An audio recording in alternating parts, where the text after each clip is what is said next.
আচ্ছা স্যান্ডো, আমার বমি বমি ভাব, এটার ইংলিশ কি হবে বলতো? আরে ম্যাডাম, ইংলিশ ছাড়ুন, আগে মিষ্টি খাওয়ান। কিরে কেষ্ট ঘোঁচু পুচি, তোর আজকে এত ভালো হয়ে গেছিস? স্যার, অন্যায় করা ছেড়ে দিয়েছি, আজ থেকে আমরা ভালো হবার চেষ্টা করছি। হ্যাঁ স্যার, আজ থেকে আমরা লেখাপড়ার দিকে ধ্যান দিয়েছি। বলিস কিরে, আমার তো শুনে বিশ্বাস হচ্ছে না। কেন স্যার, আমরা কি আপনার ভালো ছাত্রছাত্রী নই? না রে, আমি সেটা বলিনি। আজকে তোদের কথাগুলো শুনে যেন আমায় অবাক লাগছে। এইসব কথা বাদ দে। আচ্ছা কেষ্ট, তোকে আমি একটা প্রশ্ন করছি, উত্তরটা দিতে পারবি তো? নিশ্চয়ই স্যার, আপনি বলুন, আমি এক্ষুনি দিয়ে দেবো। আচ্ছা বলতো, মাছ কথা বলতে পারে না কেন? ও, এই প্রশ্নটা আমি এক্ষুনি উত্তর দিয়ে দিচ্ছি। স্যার ধরুন, আপনার মুখটা যদি বালতিতে চোবানো থাকে, তাহলে আপনি কথা কি করে বলবেন? এইটা প্রশ্নের উত্তর হলো? আমার সাথে ফাইজলামি হচ্ছে? ও, আমি ফাইজলামি করলাম তাই তো? আর আপনি যে এতক্ষণ ধরে আমাদের সাথে উল্টোপাল্টা প্রশ্ন করে ফাইজলামি করছেন, দেখুন স্যার, ফাইজলামি করার একটা সীমা আছে। আচ্ছা সান্ডু, বলো তো 7 আর 3 মিলে কত হয়? স্যার, 7 আর 3 মিলে 11 হয়।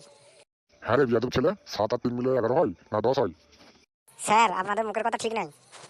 কিভাবে ঠিক নাই? হ্যাঁ, একদিন বললেন 5 আর 5 মিলে 10 হয়, আর একদিন বললেন 6 আর 4 মিলে 10 হয়, আর আজ বলছেন 7 আর 3 মিলে 10 হয়। আমার সাথে ফাইজলামি করছেন নাকি? কিরে তোদের খবর ভালো তো? হ্যাঁ স্যার, আমরা হেভি আছি। যেখানে আপনার মতো স্যার আছে, সেখানে খারাপ কি করে থাকি বলুন স্যার? ঠিক আছে, আজকে তোমাদেরকে অনেক কিছুতে শপথ খাওয়ানো হবে। তাহলে এত দেরি করছেন কেন, বলে ফেলুন স্যার। ঠিক আছে বল, আমরা সবাই শপথ করছি আজকের পর থেকে সিগারেট খাবো না। ঠিক আছে স্যার, খাবো না। শপথ কর মদ খাবো না। ঠিক আছে স্যার, করলাম, মদও খাবো না। শপথ কর মেয়েদের ডিস্টার্ব করবি না। করলাম, মেয়েদের ডিস্টার্ব করবো না। শপথ কর দেশের জন্য প্রাণ দেব। অবশ্যই স্যার, এইরকম জীবন রেখে করবোটাই বাকি। আচ্ছা স্যান্ডো, বলতো অপারেশনের আগে রোগীকে অজ্ঞান করা হয় কেন?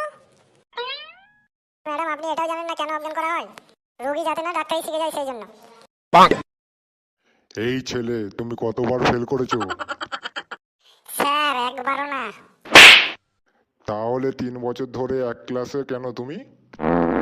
স্যার, পরীক্ষায় ফেল যাতে না করি, সেই জন্য কোনো পরীক্ষা দিইনি। ঠিক আছে, আজকে তোমার পরীক্ষা নেব আমি।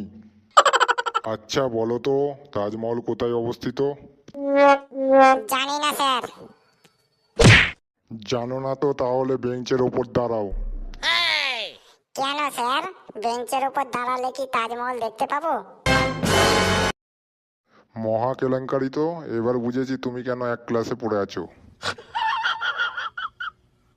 আচ্ছা স্যান্ডো, আজকে তোকে একটা প্রশ্ন করছি, বলতে পারবি? আরে বলে তো দেখুন স্যার, আমি উচিত করে উত্তরটা দিয়ে দেবো। গাছের ডালে কাক বসে আছে, বলতো এটা হিন্দিতে কি হবে? এই প্রশ্নটা, এর মানে হলো ডাল মে কুছ কালা হে। হারামজাদা, আজ তোকে মেরে গাছের ডালে ঝুলিয়ে দেবো। এইটা প্রশ্নের উত্তর হলো? আচ্ছা সল্টু, রাখাল বালক আর বাঘের গল্পটা পড়েছিস? হ্যাঁ স্যার, পড়েছি তো। কি শিক্ষা নিতে পারি আমরা এই গল্প থেকে? স্যার, যতদিন আমরা মিথ্যা কথা বলবো, ততদিন মানুষ আমাদের সাথে থাকবে, কিন্তু যেদিন থেকে সত্য কথা বলা শুরু করবো, লোক আমাদের কাছেই আসবে না। আমি জানতাম তোর মাথায় গোবর ভরা আছে, তোর দ্বারা কিচ্ছু হবে না। তুই কান ধরে দাঁড়িয়ে থাক, আমি যতক্ষণ না বলবো তুই বসবি না। যা শালা, কতদিন পরে একটা ভালোভাবে প্রশ্নের উত্তর দিলাম, তাও স্যার রেগে গেল। হারে পটলা, আজকে তোর স্কুলে আসতে দেরি হলো কেন? মা বাবার ঝগড়া হচ্ছিল তো, তাই। মা বাবার ঝগড়া হওয়ার সঙ্গে তোর দেরি হওয়ার কি সম্পর্ক? কারণ আমার একটা জুতো ছিল মায়ের হাতে, আর একটা ছিল বাবার হাতে। দেখ সল্টু, সবসময় অপরের বিপদে তাকে সাহায্য করবি, বুঝলি? আপনি কি আমার সাথে ফাজলামি করছেন? কেন, কি খারাপ কথা বললাম আমি? আপনি যে বলছেন বিপদের সময় অপরের সাহায্য করবি, তো পরীক্ষার সময় এই মানসিকতা কোথায় থাকে আপনার? আচ্ছা পটলা, বলতো সবচেয়ে বেশি বরফ কোথায় পড়ে? সবচেয়ে বেশি বরফ মদের গ্লাসে পড়ে স্যার। তোমার মতো এত ভালো ছাত্র ফেল করবে আমার ভাবতেও কষ্ট হচ্ছে। আরে না স্যার, বাবা বলেছিল এইবারে ফেল করলে নাকি আমার বিয়ে দিয়ে দেবে, এই সুযোগ হাতছাড়া করতে আছে বলুন। আচ্ছা স্যান্ডো, তোকে যদি এখন পিমড়ে করে দেওয়া হয়, তাহলে তুই কি করবি? আপনার কানের ফুটো দিয়ে মাথায় ঢুকে দেখবো এইসব প্রশ্ন আসছে কোথা থেকে। আচ্ছা স্যান্ডো, সব থেকে তোর বাড়িতে ছোট কে? আমার বাবা। কি করে তোর বাবা ছোট হয়? আরে স্যার, আমি বড় হয়ে গেছে বলি একা ঘুমাই, কিন্তু বাবা ছোট বলি মায়ের সাথে ঘুমাই। কি রে সল্টু, আজকে মন খারাপ করে গালে হাত দিয়ে বসে আছিস কেন? কই, কিছু হয়নি তো। কিছু হয়নি বললে হবে, কিছু তো হয়েছে তোর। আরে বাবা লজ্জা পাচ্ছিস কেন? বন্ধু ভেবে বলে ফেল। ঠিক আছে, বন্ধুর মতো যখন ভেবেই নিয়েছে তাহলে বলেই ফেলি। আর বলুনি, আমার গার্লফ্রেন্ডের সাথে আজকে ঝগড়া হয়েছে, সেই জন্য আর কি মনটা একটু খারাপ।